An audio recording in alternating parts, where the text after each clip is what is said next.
নায়কপাড়া ও বাউরিপাড়ার মধ্যে খেলা ছিল আর মাঠের মধ্যেই কথা কাটাকাটিতে জড়িয়ে পড়ে দুই দল। বাউরিপাড়া ম্যাচ জিতে ফেরার পথে তাদেরকে মারধর করা হয় বলে অভিযোগ। নায়কপাড়ার ছেলেদের বিরুদ্ধে যাবতীয় অভিযোগ। দুবরাজপুর পৌরসভার চেয়ারম্যানের ভাইপোর বিরুদ্ধে অভিযোগ। ঘটনাস্থলে পৌঁছে যায় বিশাল পুলিশ বাহিনী। দুবরাজপুর থানার সামনে বিক্ষোভ দেখায়, জাতীয় সড়ক অবরোধ করে স্থানীয়রা তারা বিক্ষোভ করে। যারা আহত হয়েছেন তারা বর্তমানে চিকিৎসাধীন হাসপাতালে। একটা ফুটবল খেলা এবং তাকে কেন্দ্র করে গন্ডগোল। দুবরাজপুরের নায়কপাড়া এবং বাউরিপাড়ার মধ্যে খেলা ছিল এবং এই দুই দলের মধ্যে গন্ডগোল বেঁধে যায়।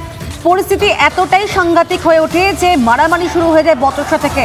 বাউরিপাড়া ম্যাচ জিতে ফেরার পথে তাদেরকে মারধর করা হয় বলে অভিযোগ আসছে এবং অভিযোগ কাদের বিরুদ্ধে? আরেকটি টিম, যেটা হচ্ছে নায়কপাড়ার ছেলেদের বিরুদ্ধে যাবতীয় অভিযোগ এবং সেই দুবরাজপুর পৌরসভা চেয়ারম্যানের ভাইপোর বিরুদ্ধে যাবতীয় অভিযোগ। তখনই বাড়ি আসছি, তখন আমাদের মায়ের রাস্তা ধরে আমাদেরকে যত ছেলে ছিলাম সবাইকে মেরেছে আমার চেয়ারম্যানের ভাইপো। বুদ্ধদেব, গাঙ্গু, বুদ্ধদেব, বোম্বা, আরো অনেক সব ছিল।